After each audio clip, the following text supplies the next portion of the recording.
Now, there's been a lot of talk about vitamin C in the literature, in the mainstream media lately. Memorial Sloan Kettering did a study supposedly on vitamin C and cancer and recommended against ever using it. They think it makes cancer worse. This was a terrible study. It was actually done with a compound called dihydroascorbate, which is not vitamin C. It's like vitamin C, but when you give vitamin C to a person, there's essentially no measurable level of dihydroascorbate in the body. So they did a study which proved that dihydroascorbate seems to be bad for patients. Great. It has nothing to do with vitamin C. It can be completely discounted. The more appropriate studies are being done at the NIH, believe it or not, and they actually showed that at the NIH, the National Institute of Health, not exactly an alternative cancer body, this is this is mainstream as they come, that vitamin C in large enough doses kills just about every cell line that they tested it against. Breast cancer, lymphoma, lung cancer, some of them are more sensitive than others.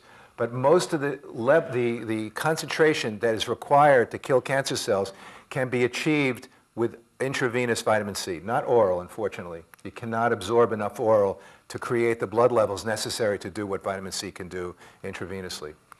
So a comprehensive cancer program really looks at all of these things. It looks at every aspect of a person's lifestyle.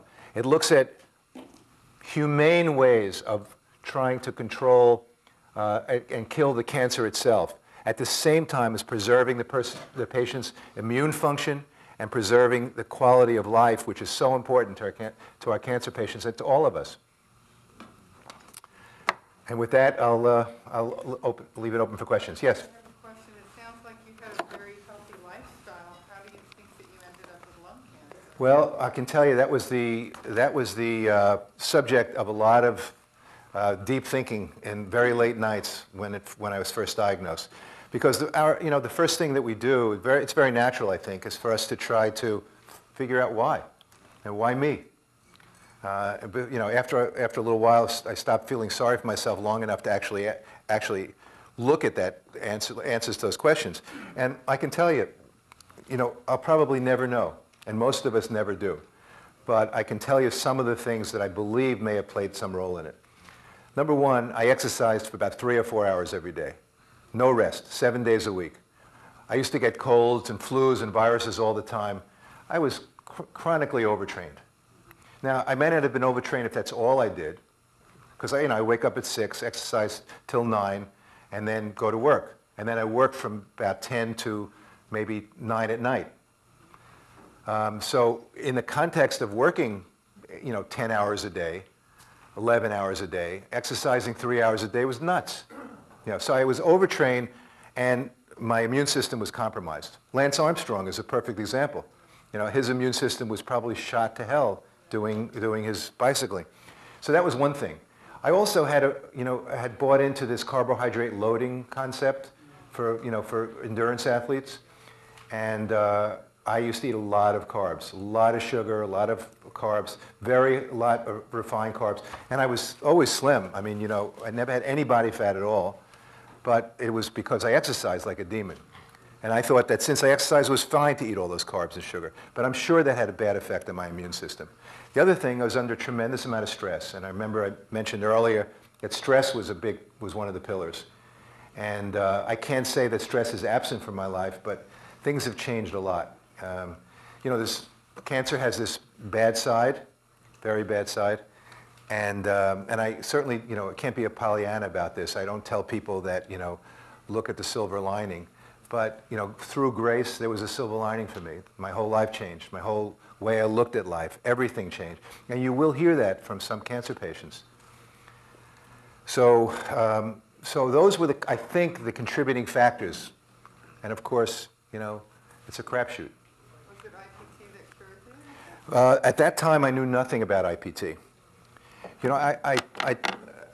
I tell patients that our lives are pretty much on a bell curve. When we're diagnosed with cancer or anything else, our lives are on a bell curve. There's a small part of the curve out here, this one tail, where no matter what they do, they're going to do well. They smoke, they drink. In fact, they probably don't even get cancer. But if they do, they survive for 20 years, 30 years. Nobody understands how or why they do that. Their immune system, luck, who knows? Then you have another group of patients who do everything right, and no matter what they do, they don't make it. No matter what they do everything right. Most of us, though, are in here. And what we try to do with patients, and I explain this to them, that nothing that I'm going to do is going to make you go from here to here. But each thing may add a 1% and put you on this slope of the curve going toward the side of health. And diet may give you a little bit. Diet is not a cure for cancer. IPT is not even a cure for cancer. IPT can kill cancer cells, no doubt. But unless you preserve the immune system, it may come back. Or it may not kill every single cell. And the immune system may be required to do a mop-up job. So all of these things can play a role in putting you closer and closer to this edge. Yes? In the NIH study, which form of vitamin C was used and the amount of vitamin C used? Okay, the vitamin C was sodium ascorbate, and the amount that was required was, I don't know what the actual millimolar concentration, but it was the same as the blood levels that we achieve intravenously, which is between 350 and 400, I think it's millimoles per liter. So these are readily achievable levels in human beings during intravenous vitamin C treatment. Yes? Two questions. I'm a veterinarian, so I was just wondering if you could give me some idea with the IPTs. What do you do with insulin dose? Like if you were treating a diabetic starting dose, and then how much do you drop the chemo? There's a measured insulin dose that's based on the body weight of the person. And then we wait for what's called a therapeutic moment. We actually measure a person's blood sugar. We do finger sticks. We do pulse ox and heart rate. Heart rate tends to go up. We talk to the patients, so the patients tend to show symptoms of hypoglycemia. They may get a little bit anxious or sweaty, or their heart may be beating more rapidly. We do a finger stick around that time. We know that the patient is down, into what we call the therapeutic window, or that therapeutic range. It's actually called the therapeutic moment. And then we give a smaller dose of chemo, usually about 10%. It varies with different chemo regimens, but it's about 10%. One of the nice things about this is we can use novel combinations of drugs. We actually can use 3 or 4 different kinds of drugs that never could be used together because they're much too toxic in full doses.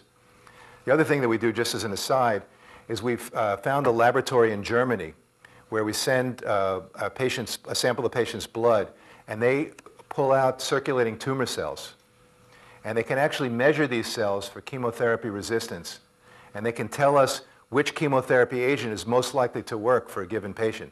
Now, most of the time, these agents are chosen in oncology through an algorithm. Breast cancer, this drug. And if that doesn't work, we try this regimen. If that doesn't work, we do this. Here, we have an opportunity to actually look at the very cells that are likely to cause metastases and actually test them for resistance to the various chemo agents that we might want to try.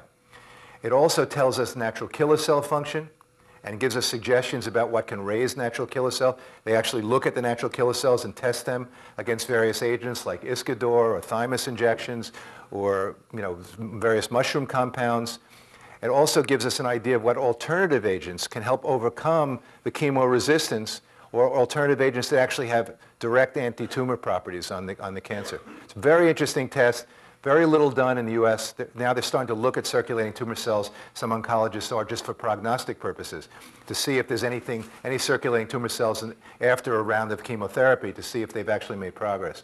But they're not using it therapeutically yet. Yes? I guess had a few therapies in Germany using ozone and injecting infectious diseases into tumors so the body recognizes them. Yeah, we've actually been very innovative. We don't publicize too much, or most of what we do because of the regulatory environment that's around now. But we do ozone. We do high dose vitamin C. We've used some of the foreign agents